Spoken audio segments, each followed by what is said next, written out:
येतं आणि वाटतं कधी तोंडात टाकू की. असे रसरशीत आजपर्यंत पाक मुरणारे गुलाबजामू आपण आता बनवूया. मुरलेले गुलाबजामू कसे बनवायचे तर या 5 चुका टाळून चला मग पटकन रेसिपी सुरू करू. त्यासाठी जर चॅनलवर नवीन असाल तर चॅनलला नक्की सबस्क्राईब करायला विसरू नका. त्यासाठी मी तो बाहेरून गुलाबजामुनचं असं पिठाचं पाकिट आणलेलं आहे. आता आपण त्याला खोलून घेऊ. यामधलं पीठ काढून घेऊ.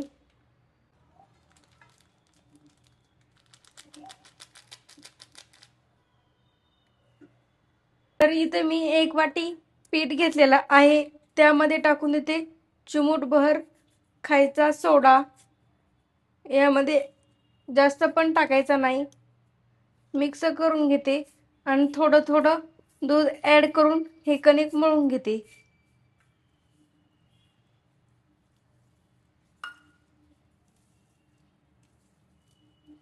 तुम्ही जर चॅनलवर नवीन असाल तर चॅनलला नक्की सबस्क्राईब करायला विसरू नका. बेल आयकॉन पण क्लिक करायला विसरू नका अशाच नवीन नवीन रेसिपी पाहण्यासाठी. आता हे कणिक मळून घेऊ. इथे कणिक घेतलेला आहे आता मळून. आता इथे पाक बनवून घेत आहे मी.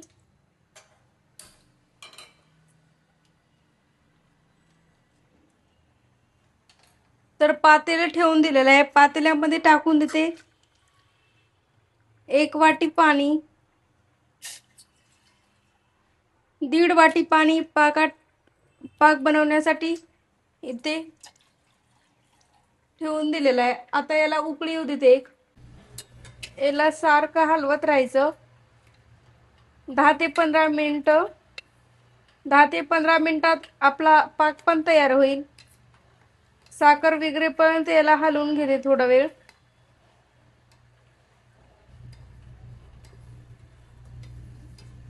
पाण्याली आलेली आहे उकळी आणि त्याच वाटीने टाकून देते यामध्ये साखर. ज्या वाटीने आपण पाण्याचं प्रमाण घेतलं आहे त्या.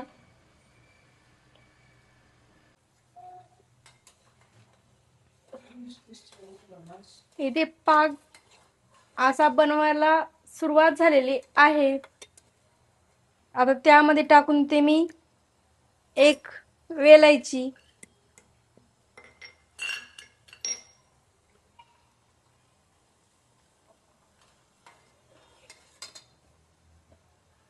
इथे पाक आपला बनलेला आहे. असा हाताला चिटकतोय थोडा थोडा.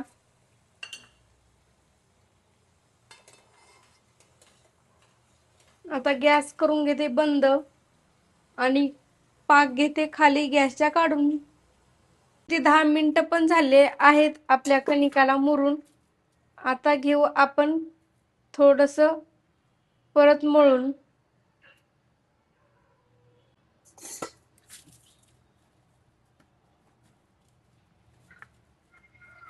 आणि थोडं मी मळून घेतलेलं आहे इथे.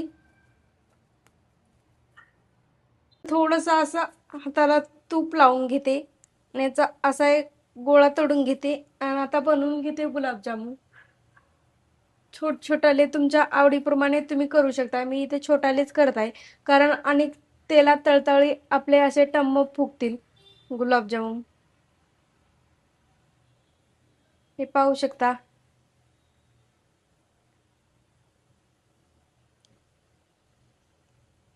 आता सर्व गुलाबजामुन करून घेते इथे मी. सर्व गुलाबजामुन करून बनवून तयार आहेत. बघा 1 वाटीच्या पिठामध्ये आपले 30 गुलाबजाम तयार आहेत. आता घेऊ आपण यांना तळून. तळून घेण्यासाठी मी गॅसवर शेगडीवर कढई ठेवून देते. तेल पण गरम झालेलं आहे. आता त्यामध्ये करून घेतलेले एक एक गुलाबजाम सोडून देते मी इथे.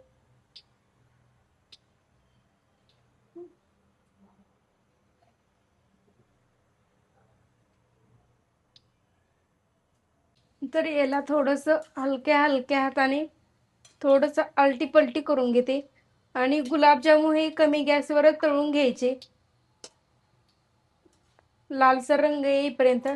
पाहू शकता गुलाबजामुन आपले कसे असे तेलात टाकले की टम्म फुगायला पण सुरुवात झालेली आहे.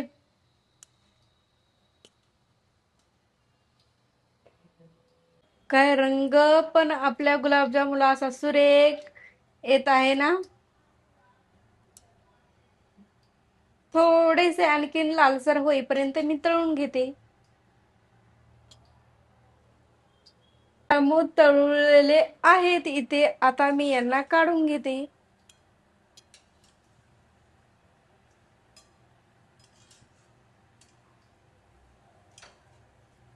राहिलेले गुलाबजामुन घेते तळून. इथं पाक पण आपला जास्त पण गरम नाही, थोडासा कोमट गरम पण बनवून तयार आहे. आता यामध्ये मी टाकून देते बनवून घेतलेले तळून घेतलेले गुलाबजामुन आणि नंतर त्याला थोडस असं हलवून घेते. याला कमीत कमी 1 तरी तास पाकात मुरू देण्यासाठी ठेवून द्यायचे गुलाबजामुन. आणि आपले गुलाबजामुन असा पाक शोषायला पण तयार झालेले आहेत. 1 तास झालेला आहे आपल्या गुलाबजामुनला. आता घेते मी प्लेटमध्ये काढून आणि असे टम्म फुगलेले पण मुरलेले पण आहेत पाकाने आतपर्यंत.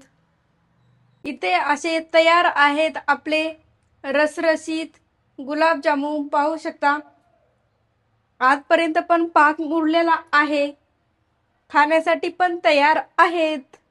असे रसरशीत गुलाबजामुन दिसले की तोंडाला लगेच पाणी. कशी वाटली गुलाबजामुनची रेसिपी कमेंट बॉक्स मध्ये नक्की सांगा. व्हिडिओ आवडला असेल तर लाईक करा, कमेंट करा आणि चॅनलला सबस्क्राईब केलं नसेल तर नक्की करा. व्हिडिओ पाहिल्याबद्दल धन्यवाद. भेटूत अशा साध्या सोप्या रेसिपी सोबत. तोपर्यंत मजेत राहा, खुश राहा, आनंदात राहा आणि एक महत्त्वाची गोष्ट खात राहा.